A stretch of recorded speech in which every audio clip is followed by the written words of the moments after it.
The cargo. The twin suns of New Valencia cast long golden shadows over the quiet fields.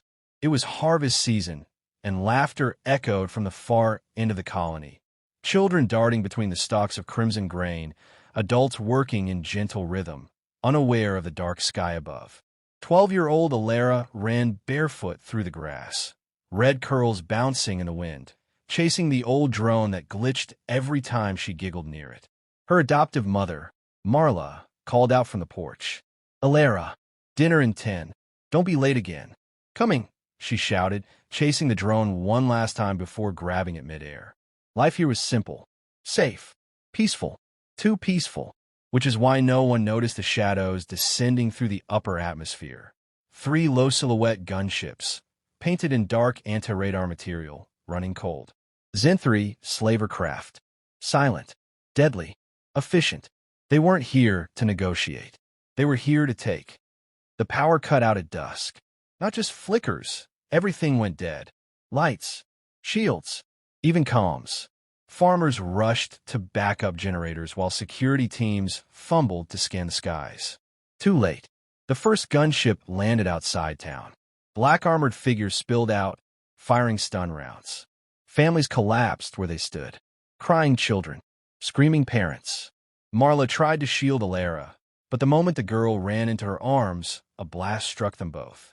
Elara fell unconscious, her hand twitching, still holding the cracked drone.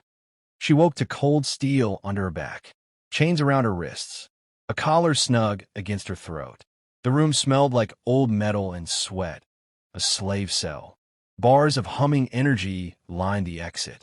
Around her were a dozen others, mostly children, some sobbing, some staring at nothing.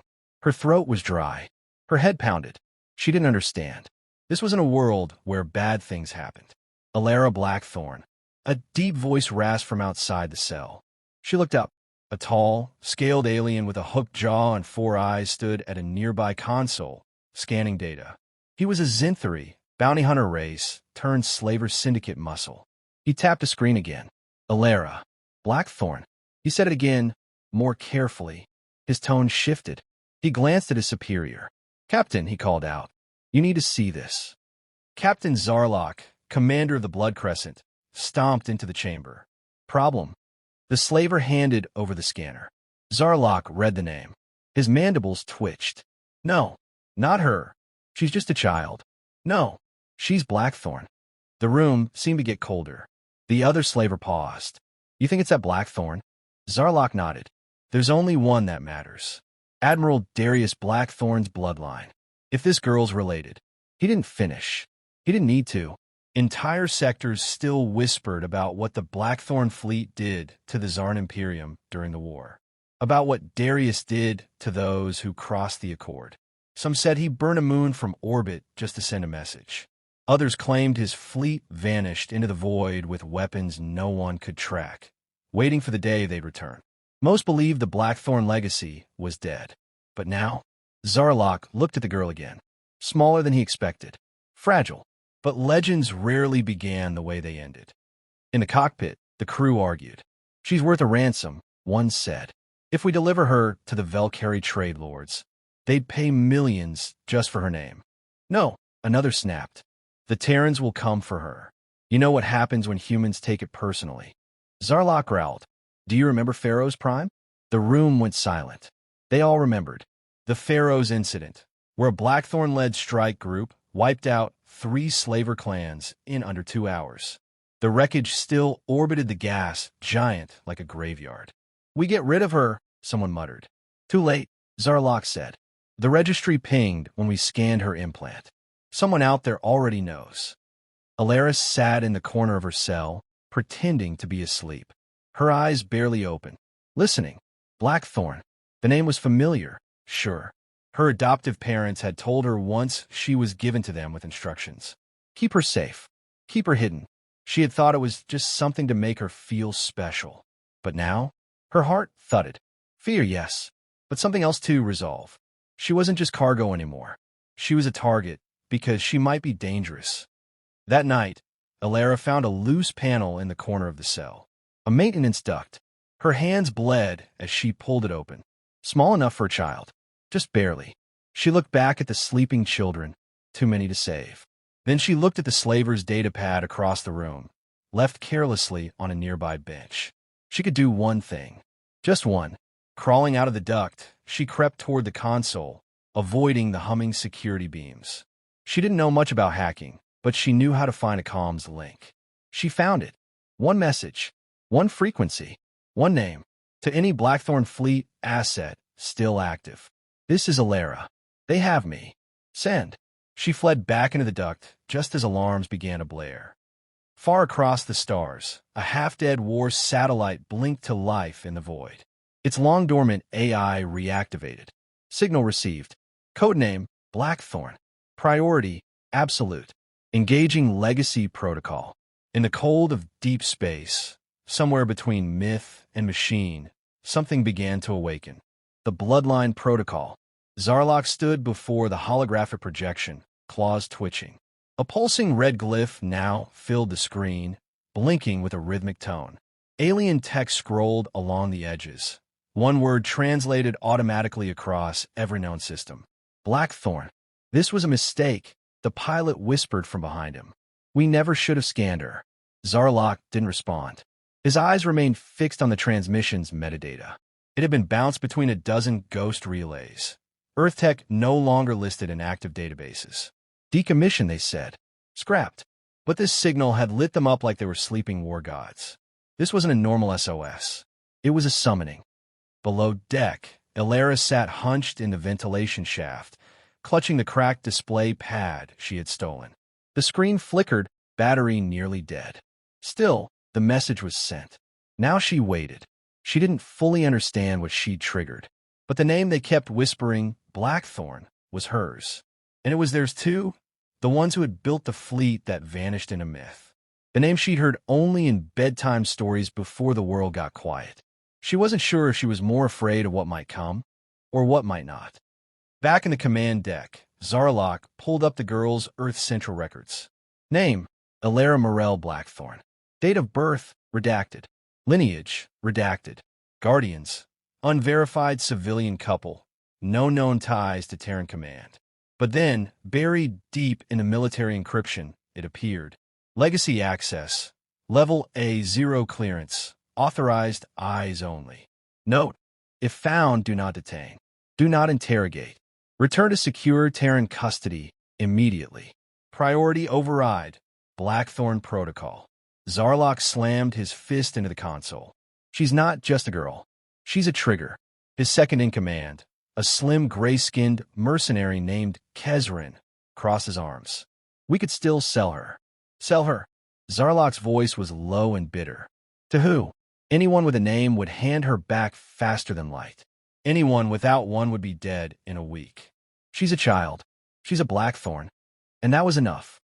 2 systems away, deep in the Linares drift, something ancient stirred. The Aegis Blade, a Terran stealth cruiser long thought lost, emerged from its asteroid cloaking shell. Its captain, Isa Voss, snapped to attention as the crimson beacon lit her HUD. Her bionic eye flicked through protocols. The last time she had seen this signal, she'd stood beside Admiral Darius Blackthorn on the command deck of the Indomitable, watching the Zarn Empire burn. That had been decades ago, but she had sworn, like the rest of the Blackthorn Honor Guard, that if the protocol ever activated, they would answer, no matter the cost. Helm, she ordered, plot jump coordinates to signal origin. We burned dark. No transmissions. We arrived silent. Her lieutenant frowned. What's the mission? Isa smiled faintly. Rescue the last Blackthorn. Elara crept back into the slave's cell unnoticed. She didn't sleep. She couldn't. Instead, she stared at the lines of light from the ceiling above, counting each flicker of the broken bulb across from her. It gave her something to focus on besides her heartbeat. Then she heard it, a vibration deep and low, not from within the ship, from outside. A moment later, everything changed. The blood crescent lurched hard to port, klaxons screaming. Elara was thrown against the bars, her shoulder bruising. Outside the cell, shouting broke out. Kezrin yelled over the intercom. unknown contact just dropped out of hyperspace. No ID, no IFF, running full Terran stealth suite. Zarlok snarled. Shields up. Target engines, now. Too late. The Aegis blade struck like a ghost from legend, its kinetic burst cannons punching through the slaver's ship's armor like paper. In seconds, the entire ventral hangar was breached. ISA Voss led her boarding team in silence, plasma rifles at the ready. They didn't shout. They didn't threaten. They moved with precision, the way only soldiers who had trained to protect one name ever could. Elara's cell powered down. The bars vanished. A tall woman with gray hair and a metal arm stepped into the room, blue eyes sweeping the chamber. Elara, she asked softly. The girl nodded, slowly stepping forward. Who are you? I served with your grandfather, ISA said. He was the greatest man I ever knew, and now you're all that's left. As they raced back to the Aegis blade, Elara looked over her shoulder one last time at the burning wreck of the Blood Crescent. She didn't feel sorry for them.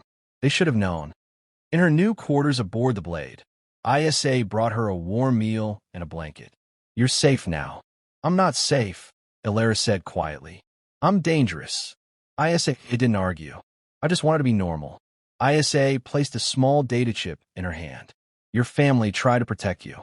But the galaxy doesn't care about what you want, only what you are. And what is that? ISA knelt to her level. You're a Blackthorn, and the stars remember. Ghost of the fleet. Elara stood at the wide viewing port of the Aegis blade, staring at the stars that no longer felt comforting. The ship drifted silently through a dense asteroid cloud, hidden by an ancient Terran stealth field. Its interior was sleek but worn, once the pride of humanity's outer fleet, now a ghost vessel revived for one mission alone. ISA Voss stood beside her. You said you served with my grandfather, Elara said, her voice soft. What was he really like? ISA didn't answer immediately. She was staring out too, her single eye reflecting starlight, her bionic hand twitching slightly at the memory. He was relentless, he finally said. When he gave an order, it wasn't a suggestion, but he earned loyalty, not fear. We followed him because he didn't ask us to do anything he wouldn't do himself. Elara looked down. I don't remember him. You wouldn't. He sent you away before things got ugly. Said if the galaxy ever turned on House Blackthorn, you needed to be hidden where even he couldn't find you. So why are you here now? ISA's expression turned grim. Because he made us promise. If that signal was ever activated, we'd come. Why? Elara asked, almost a whisper. ISA turned toward her. Because your last name doesn't just mean family. It means the galaxy might still have a chance. In a strategy room, ISA met with her senior officers, veterans long thought dead, who had lived in exile, waiting for the day the stars would call again. The Zenthri Syndicate is already hunting, said Colonel Trask, a grizzled man with cybernetic legs. The moment they realized we took the girl, they lit up the black market networks. There's a bounty on her head the size of a minor moon. How many know she's alive? ISA asked. Too many. The slaver captain might have leaked it before we boarded. Then we can't stay hidden forever. No, Trask said, but we can strike first. Meanwhile, Elara sat with a small hollow projector in her quarters. ISA had given it to her, a data chip containing her grandfather's last personal logs. The hologram flickered to life.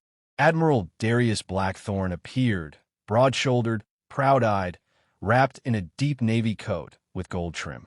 If you're seeing this, Elara, then I've failed to keep you away from all this. But listen to me. There will come a time when the galaxy will forget who we were, when enemies will crawl back from the dark, and the ones we save will pretend we never existed. And when that time comes, you will have to decide, will you run or will you rise? The projection ended. Elara wiped her eyes, not from sadness, but something harder. Conviction. A day later, the Aegis blade dropped from stealth into a ruined sector known as the Cradle Expanse. Here, among the debris of old wars, the Blackthorn fleet had vanished. Or so history believed. Elara stood on the command deck beside ISA as the ship drifted toward a dead satellite, one still faintly pulsing with a signature beacon. "This is where your grandfather hid the last remnant of our kind," ISA said. "We called it Fort Heracos." The asteroid's camouflage shell retracted as the signal handshake confirmed Elara's DNA. Inside, lights flickered on, dormant systems reviving for the first time in a generation. Dozens of ships floated in dry dock. Battleships, frigates, stealth skiffs, old but untouched. Blackthorn's hidden fleet. "We have all this," Elara whispered. "You do," ISA said. "You're his heir, and they're yours now." Elara toured the base, haunted halls where history still lived. Training yards, officer quarters, war rooms etched with old victories. The fleet had been hidden away, waiting for her, waiting for a reason to fly again. And now they had one. ISA approached her that night as she sat in her new quarters, staring at her reflection in the mirror. No longer a terrified girl, not yet a commander, but something was growing. "You don't have to lead this," ISA said gently. "You could disappear again. We could scatter the fleet. Hide you. Let the name die quietly." Elara shook her head. "If they're hunting me for my name, then hiding won't stop it. I'm already part of it." ISA smiled for the first time in days. "What do you want to do?" Elara stood, squaring her shoulders. "I want to send a message." The next day, from the primary relay station on Fort Heracos, Elara stood before a wide projection array. The recording began. "This is Elara Blackthorn. I was taken by slavers. I survived. And to those who think they can profit from the pain of others, your time is over. The Blackthorn name is not a relic. It is a warning. You thought we were extinct. You were wrong. We remember everything." Within hours, the message spread across the galaxy. On pirate networks, it was dismissed as propaganda. On hidden military channels, it was replayed a dozen times. But in the shadows of lawless systems and syndicate zones, it sparked something else. Fear. Because everyone remembered the Blackthorns. And if the girl really was one of them, then no one was safe. Legacy ignited. The bridge of the Aegis blade was alive with tension. Elara Blackthorn stood at the command table, eyes fixed on the tactical display. The Zenthari Syndicate had not ignored her message. They had responded. Hard. "Enemy flotilla just entered the cradle expanse," said Colonel Trask, scanning the incoming data. 10 ships. 1 battleship. "Looks like they want to make an example of us." ISA Voss crossed her arms. "Let's give them a history lesson instead." Elara didn't speak immediately. Her fingers trembled slightly, barely visible at her side. She was 12, and yet here she stood, at the helm of a war the galaxy forgot. Her voice, when it came, was calm. "Activate Fort Heracos' defense grid. Deploy sentry platforms. Prep 2 destroyers for flanking maneuvers." Trask raised a brow. "You've been reading the old Blackthorn tactics manuals." She nodded. Chapter 7. Surprise isn't about numbers. It's about timing. Outside, the void rippled as Zenthari warships surged forward, their formation tight, their weapons primed. Inside Fort Heracos, ancient systems powered up. Turrets emerged from the asteroid walls. Drones launched from forgotten bays. Blackthorn's fleet, silent for 2 decades, came roaring back to life. ISA turned to Elara. "If you say the word, we can still evacuate." Elara shook her head. "No, this ends here.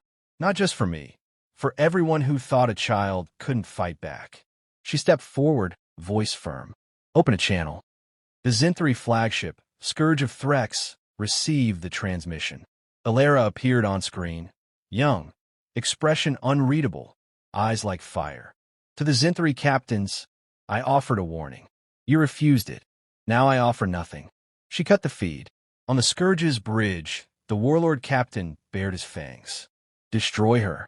Burn the rock she hides in." They never made it that far. Fort Heracos came alive. The asteroid spun on a hidden axis, revealing dozens of hidden cannons.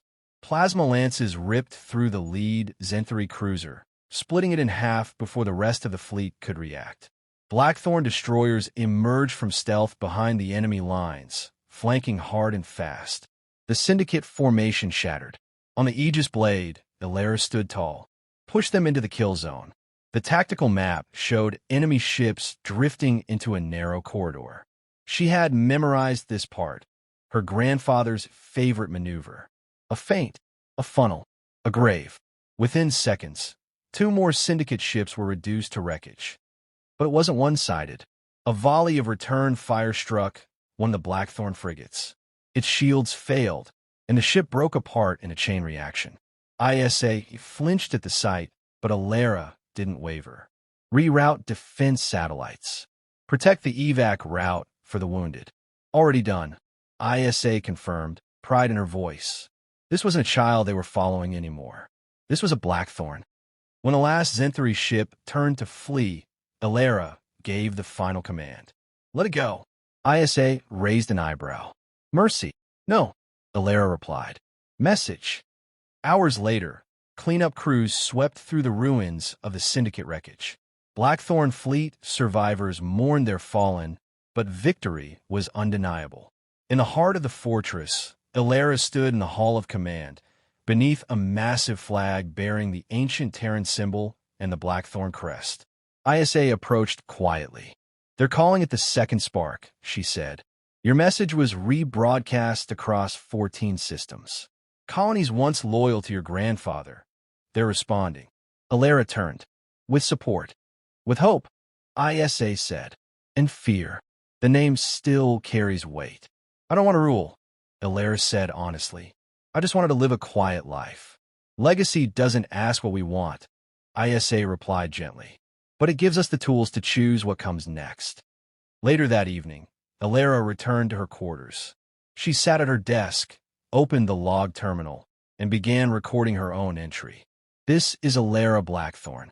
Today, I led a fleet into battle. I watched friends fall. I made choices that people decades older than me would hesitate to make. I don't know what comes next, but I know this. No child should ever be stolen again.